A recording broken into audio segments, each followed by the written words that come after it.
Mama mutoke mai.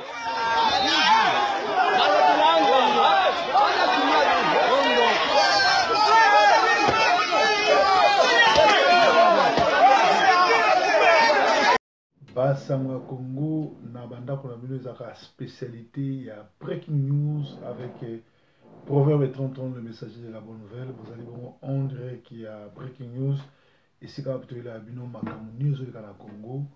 Alors tout l'andana nos actualités internationales ni nous va pour na Congo après tout kozonga la bino suso na Basangwa Congo. Yebisa bandeko Proverbe 30 à Sakomi. Tous allez bon en direct à Sentinelle TV. Breaking news.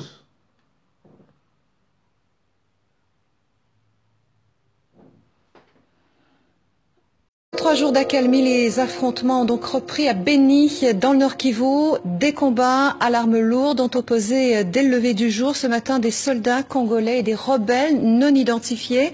L'armée pointe du doigt les groupes d'autodéfense Maïmaï. La police de Beni, elle accuse les assaillants d'avoir voulu libérer des prisonniers.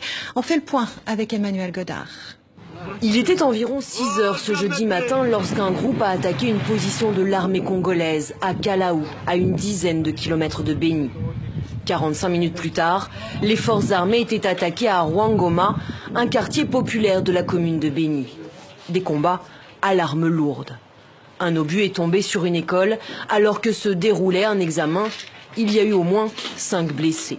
La bombe a endommagé sérieusement la toiture de l'Institut. Il y a eu 4 et une fille, une de nos surveillantes qui a été grièvement blessée sur la tête. Il y a une élève qui a été blessée au pied. L'agent de la nerf a été touché. Dans les combats, il y a eu au moins 16 morts, côté armé comme côté attaquant. L'identité des assaillants est encore très floue. Mais les autorités, elles, n'ont aucun doute. Il a été assiégé par le Maïmaï très tôt le matin. C'est autour de 7h30 locales que les balles ont commencé à crépiter au niveau des périphéries de la ville. Les forces armées de la République démocratique du Congo ainsi que la police nationale s'y sont mis de manière à récupérer la situation comme vous-même vous le constatez. À présent là, la situation est sous contrôle. D'autres sources évoquent une nouvelle rébellion, le mouvement national des révolutionnaires, qui pourrait être à l'origine de ces attaques. Il est possible aussi que ce soient les ADF, les forces démocratiques alliées. Il y a 10 jours, ce sont eux qui ont organisé l'évasion de plus de 900 détenus de la prison centrale de Beni. Et cette fois encore, des prisonniers se trouvaient dans les bases de l'armée, attaqués. Monsieur Schaffhauser. Je voudrais d'abord remercier mes collègues, une fois n'est pas coutume, pour leur pertinence sur l'analyse du Congo et plus particulièrement Monsieur Pitela. C'est un pays que j'aime beaucoup. J'ai moi-même été auprès du vice-président dans la période de transition, Zaïdine Goma, et j'ai suivi cette transition en étant un des acteurs. La difficulté du Congo RDC, c'est sa richesse. Puis-je rappeler que Laurent Désiré Kabila on est allé le chercher parce que l'Ouganda et le Rwanda avaient décidé, sur ordre d'une puissance extérieure, je peux donner des précisions, d'envahir le pays. Puis-je rappeler que pendant que Laurent Désiré Kabila envahissait le pays, un certain nombre de sociétés signaient des contrats, c'était des sociétés américaines. Puis-je aussi rappeler que lorsque Laurent Désiré Kabila se retourna en étant un patriote pour son pays, on décida, ici à Bruxelles, j'ai eu l'information, je peux dire de qui il est décédé depuis, son élimination, et qu'on est allé à Washington chercher également l'ordre, et il fut éliminé 15 jours après. Et puis-je rappeler qu'on est allé chercher alors Joseph Kabila en se disant, ce jeune, on le manipulerait parce qu'il n'était pas... il était de nationalité rwandaise et qu'on allait en faire un président. Tout ceci est de la manipulation. Ce qu'il faut pour la République démocratique du Congo, c'est une souveraineté retrouvée, une armée qui se batte effectivement, une MONUSCO qui est au service de la paix et qu'on arrête les prédateurs qui sont liés au crime organisé et avec des États hypocrites liés à des multinationales. Je vous remercie. Au nom du Père et du Fils et du Saint-Esprit. Amen. Notre secours au nom du Seigneur qui a fait le ciel et la terre. Matin, soir, nous chanterons ses louanges, car nos cœurs demeurent à jamais en son amour. Aujourd'hui, le 22 juin 2017, le jour de la fête de Saint-Alban, patron de l'Église catholique libérale. Aujourd'hui aussi, moi, Monseigneur Mouchipa Izemba Luzolo, je porte plainte devant Dieu contre les évêques de l'Église catholique romaine du Congo-Kinshasa, contre les Nations Unies et contre toutes les puissances qui sont en train de tuer les Congolais. Je porte plainte devant Dieu, ce n'est pas devant les hommes, devant Dieu, contre les évêques de l'Église catholique romaine de la République démocratique du Congo, parce qu'ils ont exposé notre peuple au terroriste qui est Joseph Kanambe alias Kabila. Ces messieurs tuent beaucoup plus de gens que Hitler. Hitler n'a pas tué autant que lui. Mais il est supporté. Tous ceux qui le supportent devant Dieu, je poste cette plainte-là devant Dieu contre toutes ces personnes-là. Tous les pouvoirs qui sont en train de les soutenir. Et surtout les Nations Unies, qui ont plus de 20 000 troupes, agents de troupes sur le territoire congolais, mais on est en train de massacrer les Congolais comme les mouches. Que Dieu exauce ma prière, qu'il prenne cette plainte. Je répète, je dépose la plainte devant Dieu contre tous les évêques de l'Église catholique romaine du Congo-Kinshasa, sauf contre le cardinal. Ce n'est pas parce qu'il est cardinal, mais parce qu'il a une vision, une même vision que nous, le peuple congolais. C'est pourquoi lui n'est pas concerné dans cette plainte devant Dieu. Mais les autres évêques, ils sont concernés dans cette plainte-là. Cette plainte, je la dépose devant Dieu contre les Nations Unies et contre toutes les puissances qui sont en train de supporter les terroristes Joseph alias Kanambe, alors que chez eux, ils tuent Ben Alden, parce que Ben Alden a tué quelques personnes.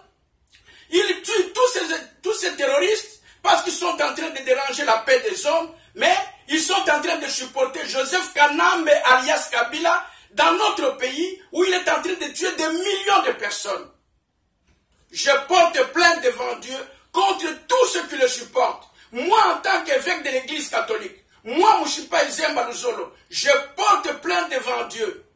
Lui, Dieu qui n'a qu'à voir comment il doit nous juger sur ce problème ici.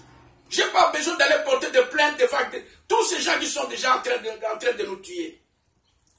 Je prends la parole de parler au vice-président de Senko. Je ne voudrais pas citer encore votre nom. Vous, évêque là, vous êtes en train maintenant de vous plaindre devant les Nations Unies parce qu'on a tué 3000 Kassaïens. Est-ce que vous ne le saviez pas? Si vous ne le saviez pas, vous n'êtes pas évêque. Avant qu'on arrive à tuer les gens au Kasaï, il y a déjà plus de 12 millions qu'on a tués au Kivu. Tout le Kivu est peuplé par les Tutsis avec votre participation. Ce que vous avez fait la participation de la manière que le terrorisme puisse entrer dans notre pays, alors que nous ne le voulons pas. Monsieur l'évêque, moi je vous dis bien que ne vous trompez pas. Nous avons déposé la plainte contre vous et contre tous vos collègues devant Dieu. Nous allons voir ce qui va nous arriver. Et nous allons voir ce qui va arriver. Dieu est juste. Il va donner la réponse. Le Congo est en train de se faire massacrer. Les Congolais sont en train de se faire massacrer. Et vous recevez la corruption. Au lieu de dire à Kanambe que ce n'est pas son temps, il a terminé. C'est un mercenaire rwandais. Il est venu ici avec l'aide de certaines puissances européennes. Et il doit partir. Vous ne voulez pas le lui dire. Vous lui avez encore ajouté un an. Voilà, tous ces massacres sont sur aussi votre karma. Vous, les évêques catholiques romains du Congo-Kinshasa, Et tous les prêtres qui ont participé à ce fameux dialogue, le karma là vous poursuit. Et moi je pose la plainte devant Dieu contre vous, d'abord, contre les Nations Unies, contre toutes les puissances qui sont en train de supporter ce terrorisme, alors que chez eux ils refusent le terrorisme. Donc le terrorisme est seulement bien pour tuer les Congolais. Devant Dieu, moi, en tant qu'évêque de l'Église catholique, je dépose cette plainte devant Dieu contre vous tous. Voilà ce que je voulais vous dire aujourd'hui. Nous sommes le 22 juin, le jour de la fête de Saint-Alban.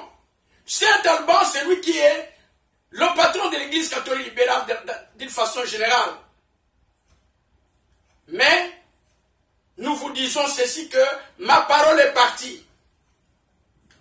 Le prophète Isaïe avait dit, la parole ne peut pas partir et revenir sans rien faire. Donc elle part, elle va revenir, elle aura toujours des effets. Au nom du Christ notre Seigneur, Amen.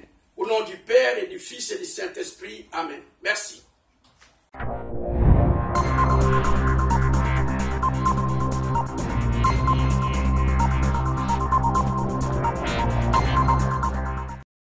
Qui a ouvert la boîte de Pandore en révélant le contenu d'un rapport de l'ONU sur des exactions commises par l'armée rwandaise en RDC entre 1993 et 2003. Oui, c'est à la une du Monde daté de ce matin que vous trouverez encore en kiosque ce matin en province ou à l'étranger. Afrique, l'ONU ne veut pas laisser impunis 10 ans de massacre en RDC. De quoi s'agit-il, Hélène, exactement? Le rapport que vient d'établir le Haut Commissariat des Nations Unies aux droits de l'homme est accablant, principalement pour le Rwanda voisin. En fait, sur près de 600 pages, nous dit Le Monde, version quasi définitive, ce rapport décrit des violations les plus graves des droits de l'homme et du droit international humanitaire commises entre mars 1993 et juin 2003 en RDC. Alors derrière l'intitulé du rapport, derrière ce sont des meurtres, des viols, des pillages auxquels ont pris part plusieurs pays de la région et il y a eu des centaines de milliers de morts. Autant de crimes qui ne sont, nous précise Le Monde aujourd'hui, pas passés en justice. En fait, depuis plusieurs semaines, précise Le Monde, Kigali, la capitale du Rwanda, essaye de bloquer, d'étouffer ce rapport complètement parce que c'est très négatif pour Paul Kagame. Pourquoi c'est très négatif? Parce qu'en fait, donc, les faits imputés remontent à la première guerre en RDC en 96-98. À cette époque-là, beaucoup de camps de réfugiés Hutus sont en RDC et les troupes du Rwanda vont aller sous prétexte de guerre sur place pour les détruire. Alors, et la presse, bien sûr, en RDC réagit à cette annonce et à la publication de ce rapport. Oui, bien sûr, et pointe du doigt Paul Kagame, le président rwandais. C'est ce que nous dit le journal Le Potentiel. Crime de guerre en RDC, Kagame, le dos au mur. Est-ce la fin de l'état de grâce pour le Rwandais Paul Kagame? D'ores et déjà, nous dit cet analyste, les analystes, justement, pensent qu'il est temps de conjuguer le règne de Paul Kagame au passé, car malgré toutes ces tentatives d'étouffer le rapport du HCDH, il devra répondre de toutes les exactions commises par ses troupes en RDC. Et l'analyste du Potentiel précise, il faut noter ici que le Rwanda n'est pas le seul pays indexé. L'Ouganda, l'Angola, le Burundi, entre autres, sont cités et des faits précis sont expressément mis à leur charge. On va maintenant aller au Liban.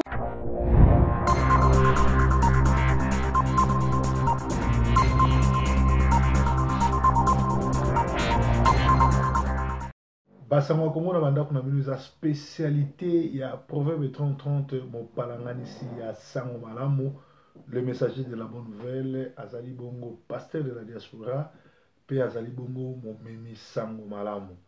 Likamoni tokoloba mpona Congo lelo, félicitations na ba combattants ya Afrique du Sud, basanoli Kabila les criminels na ndenge ya kosakana te, malgré ndoki ya Zuma akumisi les criminels rwandais. Mais c'est que Kabila appartient au passé parce que nous surtout oyo ya buzoba na ye ya ki rwandais na ye ya infiltration na ye ezali bongo poisa bauti kolandango ndenge ba belge balobi ndenge mokili mombeyibi ke Kabila c'est un rwandais batindaki ye awa po aya koyiba pe po azaki mayele te preuve banda Kabila aya na Congo aboma ba congolais aboma bana vrai Kabila, c'est-à-dire za papa na été, pe à côté ça ba rwandais, les autres ont au moins plus de 1000 officiers rwandais au bazo diriger Mboka na biso. Hippo Kanambe alias Joseph Kabila est le nom de la tragédie congolaise. L'ex-taxman de Dar es Salaam, le criminel rwandais, a pris le peuple congolais en otage, entrave l'organisation des élections, crée des tensions de foyers de tensions avec comme objectif défier les Congolais et se maintenir au pouvoir par force. Créer une république Tutsi à l'est du Congo, ce qui n'a pas pu faire, ça fait plus de 16 ans. Félicitations à Maï Maï, félicitations à la force surtout, Oyo, il y a des Congolais bazo bunda, malgré les Congolais ébélés, il y a des aventuriers bazo qui travaillent dans Kabila, malgré oni na communauté internationale, baza contribution, mais Nzambe na likolo, na le dernier mot a été parce que Nzambe a continué à soutenir biso. 16 ans, tout 20 ans d'occupation, République yango ya Kivu ti le ba ko créer ngote ba bomi ba Congolais ba tondisi ba Rwandais na ba Ougandais na ba Burundais kuna meti le ba ko karaté parce que Nzambe nde mokeli na nyonso. Quand un pays est occupé, na sina lobela bino na ba breaking news ko bandale na ebisaka bino ke na Congo mikili na France na Paris, je crois il y a 6 ans passés, na sala ki émission na Congo mikili na ebisaka bino ke ni Tshisekedi ni Ngwanda moko te na kati na bango libérer mboka peuple congolais ya diaspora ndeko libérer mboka lelo lentement et sûrement makamwana ezokende na kokokisama. Quand un pays est occupé, tous les partis politiques cessent d'être des partis politiques et deviennent des groupes de résistance.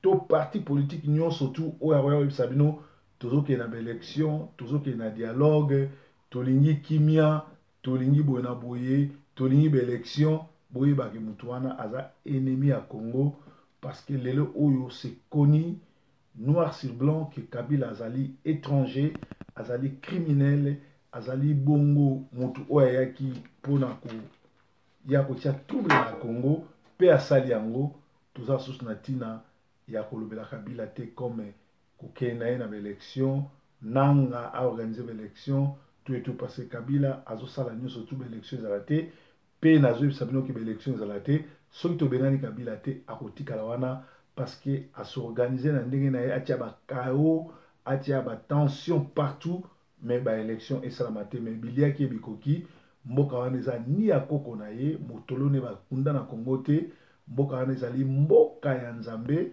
bien que ba pasteur rebele ba pesi mo Congo na Nzambe mais ba sali na Nzambe solo bazali neti ba biso ba oyo tozo ba ke Nzambe akotika ka jamais mboka wana ekene na maboko ya ba Rwandais. Alors mutunyo surtout akoloba la ligne kokende ba élection to organiser ba élection to kende enrôlement tout et tout boy ba ke azali ka très traité mais azali ko jouer J à ba Rwandais. Hippolyte Kanyambe alias Kabila c'est connu partout noir sur blanc que azali citoyen rwandais infiltré par l'Amérique pour tuer Mosé Kabila et brader les richesses de la RDC. Siko azali susu ya kobombate pour infiltrer ba génocidaire rwandais na armée P Rwanda akoma koteka ba matière première tout ya Congo. Hippo soutenu par l'ONU et la communauté internationale, mais biso ba Congolais toza soutenu par Nzambe Mozalisa likolo lancé tota la guerre ya mokeli na nyonso na ba démon na ba satan bato bazana mikila bato babala na mibali na mibali bato babala na basi na basi bato babala na mibali na ba nyama eza biloko Nzamba pekisaki bakoki kozwa jamais autorité likolo ya bato bakata ngenga bao bayamba Yesu comme mobikisi pe Yesu kola Nzambe tokotala ndenge kosukela bango likambo oyo Moïse ya Bible asalaki Nzambe akobimisa un vrai libérateur oyo ozala Congolais de père et de mère akoya ko libérer mboka biso ba Congolais to sangana to bengana ba Rwandais na ba kolabo to tikela bango droit biso tu ba samba Congolais lo ntoko sala tomoni mikolo oyo oni na bolandi prêtre wana makamalobi oni ezali bongona ba personnel ebele plus de 21 000 soldats na Congo ya ba casque bleu contingent monene ya oni na monde mais bazo violer bazo bon ba congolais alors loko ni to ko sala to s'organiser to kita na Genève c'est ka droit de l'homme to ke no kotsa ba pétition ya kufunda oni pe ko yebisa bango ke ba bomi mingi na Congo le temps est révolu il faut batika ko sala makambo bazo sala ko soutenir ba criminels Kagame Ruberwa Kabila ce sont des criminels au CPI il faut s'occuper na bango likamboko kamwa mikolo nyonso tout distraction et commune normalement mboka ezali occupé mboka so ezali occupé bato bayaka na minduki pona obenga na mboka metokabwe Moïse Katumbi alandi idéologie ya Honoré Ngwanda o azali grand tintin grand aventurier oyo asoutenaka Kabila pe à travers aller à Tundu aliaka mbongo pona ko distraire communauté pe pona ko kabola ba combattant ko kabola diaspora d'ailleurs bato nyonso to balandaka Honoré Ngwanda bazali bongo ba aventurier ba envoûté Honoré Ngwanda na maman olangi ba panzi ba congolais ba panzi diaspora congolais ba panzi ba famille donc mutu nyonso to balandaka Honoré Ngwanda il faut y bakaza malade il faut kinde koluka un bon pasteur à délivrer parce que comment mutalobi kazali biso to kima Congo pona Honoré Ngwanda to kima Zaïre pona Honoré Ngwanda Honoré Ngwanda nde mutu oyo azali koboma ba étudiant azali koboma ba congolais yena Mobutu na ba généraux wana mais comment biso to ya poto avant Honoré Ngwanda et après a comme père ya résistance ya Congo ça c'est blague avec les gens biso to kima Congo na tanga Mobutu Honoré Ngwanda to tika na Congo et après quelques temps Honoré Ngwanda landi biso a sali défaillance yem ta kotsa ba rwandais atika opposition Tshisekedi na Mobutu ba yokanaka ke après maladie ya Tshisekedi ya Mobutu na Nice ba pesa pouvoir na Tshisekedi Honoré Ngwanda ba telemela Mobutu ba boya Mobutu azongi na Kinshasa abalukeli Tshisekedi mais Honoré Ngwanda na utenika batika bokonze pa ba rwandais et lelo oyo Honoré Ngwanda ya kokoma père ya résistance en tout cas ezoka musanga pasenga na kima Congo na kima Zaïre pour Honoré Ngwanda na ba terminateur na ye na batu na ye oyo ya ba kuluna na ye alors lelo oyo le même Honoré Ngwanda obiso kimangi na Kinshasa aya kokoma chef ya résistance vraiment ezali boma ezali koloka eza ala muto ali boma na batu balandaka bo ama boma boluka délivrance parce que eza mama mingi alors Moïse Katumbi alandi idéologie en Ngwanda kosala ba vidéo pour distraire le combat au lieu mbongo nyonso to yiba na Congo azwa armée azwa ba mercenaires ba benga na Kabila azali kaka italien juifité mais azala jamais la nationalité congolaise ni son père ni sa mère est congolais bon no lobela kutu na makamba nationalité italienne te bo yebi bo tunaye ayebisa biso mama naza congolaise ya mboka nini akeni na village ya mama na ya sala émission akeni okuta na bakoko ya mama na ye Moïse Katumbi mama naza zambienne papa na ya zali juif italien alors yebisa biso akoma congolais ndeni donc ezali ba aventure ezali mama mingi akokoma président Congo ndeni élection yango pe obozo tia makelele élection boyebisanga esalama mokoloni pe na date ni parce que bolimbisi Kabila afuti mbongo ebele na nyangalakata ya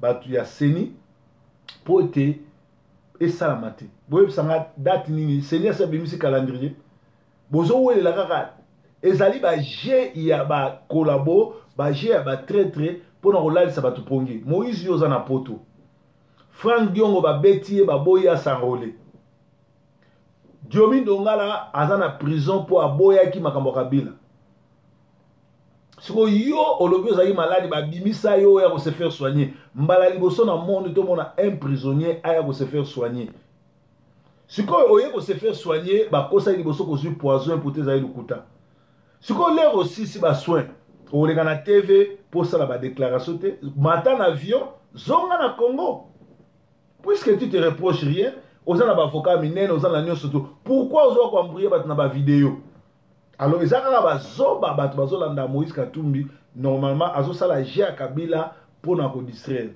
bato ebele babengaki nga mpona kofélicite nga ke proverbe 30-30 Didier Forme olobaka solo Sindika Dokolo a se disqualifié ye moko na point de vue no asali na vidéo na yebisaki bino na pesaki ye conseil na baki pourquoi il faut alanda Moïse Katumbi parce que ye azali congolais à 50%.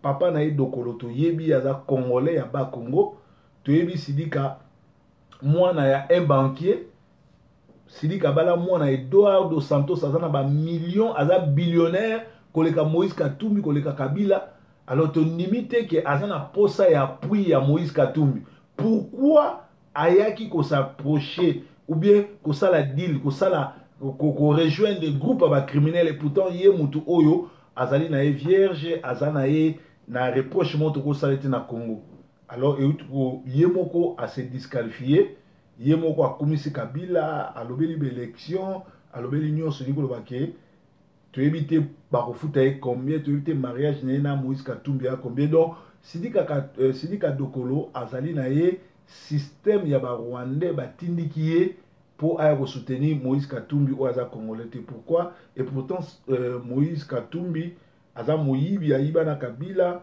ayiba na RDC tant azali gouverneur et ye azali agent ya ba Rwandais to kamwe ke ye Sidika Dieu merci à se dévoiler ye moko a bimisi biso ke to ko compter sur yete pour azanae agent ya ba Rwandais lui travaille pour les Rwandais d'autres ko compter sur yete azana ba ambition te azo c'est la élection ya motunaye Kabila ko organiser pourtant avec que Kabila ko organiser l'élection te parce que c'est un Rwandais et à kosala nous surtout à freiner l'élection Katumbi Moïse ayiba mbongo na RDC azwa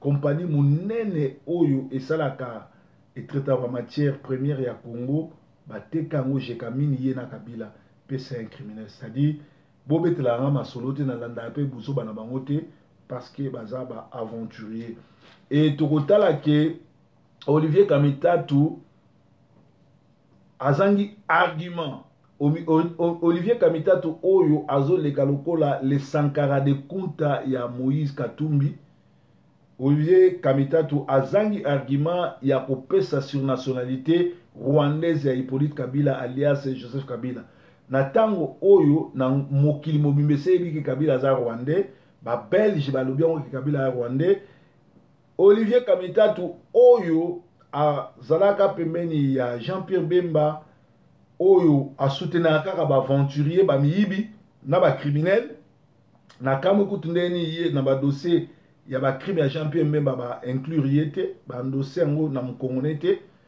azangi ba argument ya koloba ke Kabila c'est un Rwandais pona ye Kabila a travaillé à kota na armée aza citoyen ceux qui en pour nini a koki même ko accuser Kabila te kaza Rwandais d'autres kamwe ke ye azo soutenir criminel et juif italien zambien Moïse Katumbi donc ezali mawamini oyo quantième fois opposition ezo senga na peuple congolais va se prendre en charge opposition ezo kolia na ba Rwandais na Kabila mbongo wa Congo bazo kabola ensemble mais ezo kosa peuple va se prendre en charge Seni azozela Seni azosala sabotage délibéré ya kobo ya ko organiser l'élection pour bazali sous occupation. Les tout ils se sont préparés pour récupérer le Congo. Congolais, nous devons nous préparer, nous devons arrêter de discussion, arrêter de nous chamailler, nous devons nous mettre ensemble, nous devons nous organiser, attaquer l'ONU, attaquer les droits de l'homme, accuser Kabila et accuser l'Union européenne parce qu'il y a un complot. Kabila est en train de massacrer. Kabila est en train de créer des tensions, des foyers partout au Congo. Normalement, il devait être arrêté, mais on ne sait pas pourquoi, par quelle magie, il est toujours président et pourtant, il est illégitime, illégal et hors mandat. Donc, Ezali Mawamingi. Basango toujours ya Congo na bamboka na bino, Alexis Mwamba akimi Bruxelles pour la place Azong à Bruxelles, c'est que juge Azarozelae, à partir à Genève, à Zouaki avion, à Petit Malamo au Paris, à Zui avion à Zongi Kinshasa, à Bangi, collègue à Bruxelles, parce que Banga va récupérer. Mais, dossier déjà au fond, à Zongi Kinshasa, ces pays sont les Zouaye et Gozouaye. Mais Alexis Mwamba, Oyazali, Burundi, Tanzanie, Aza Congolais, Burundi, Koutou Rwandais, Aza Congolais, Tatana Azaki Boya Basango, Ayaki Lokola infiltré pendant la basage, na place à l'obéla ba crime oyoye a ordonné Kito Azalaki complice au Babouma qui ba avion et puis ba journaliste ezala TV5 ezala un peu partout. Il fallait pas y que avion ana ezalaki ko kitate mais avion décollé. C'est-à-dire avion outaki na Kindu ezo mata. Or Kindu zaki contrôlé par les rebelles, c'est-à-dire bakoyi kolobate que avion outi na contrôle na bango ba matisa susu ba soldat ya Kabila pour ba boma Kabila le père Moussé pour ba boma ba Congo ya ko attaquer bango. C'est-à-dire que na ba journaliste na ba presse internationale na ba to ba site ya ba presse baza vraiment envoûté parce qu'il fallait ba yebisa na Alexis Tambwe Mwamba que avion au Babataki avec 50 passagers, ils avaient avion ils atterri, mais ils avaient décollé, c'est-à-dire c'était un crime contre l'humanité. Au lieu à se défendre Sirango, à l'Obelango, à Tiki Ango, mais à Zobeta Masolo, il y a un juif italien, Oyo, Azali Bongo, Mandana Bango na pouvoir.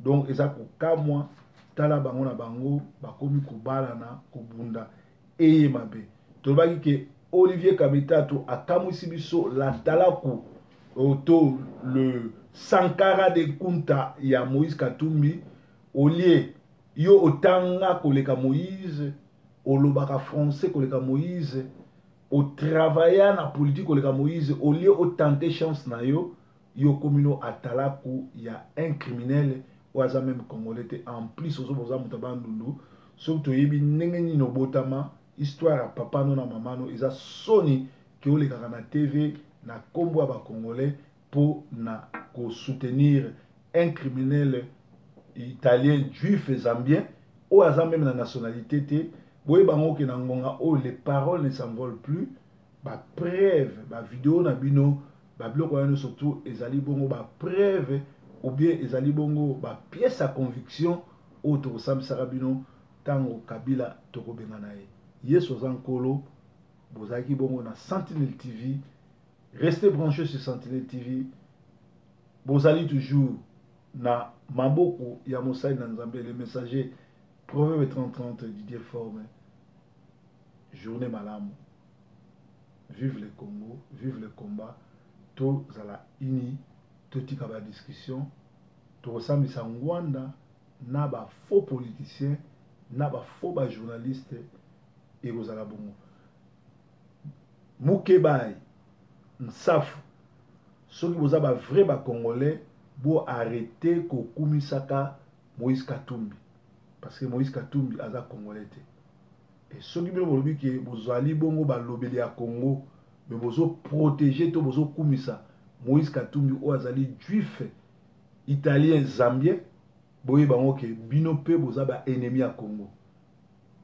Mike Mukebai na Daniel Sanfou Bokeba parce que boa ba kolabo breaking news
Mama mutoke mai.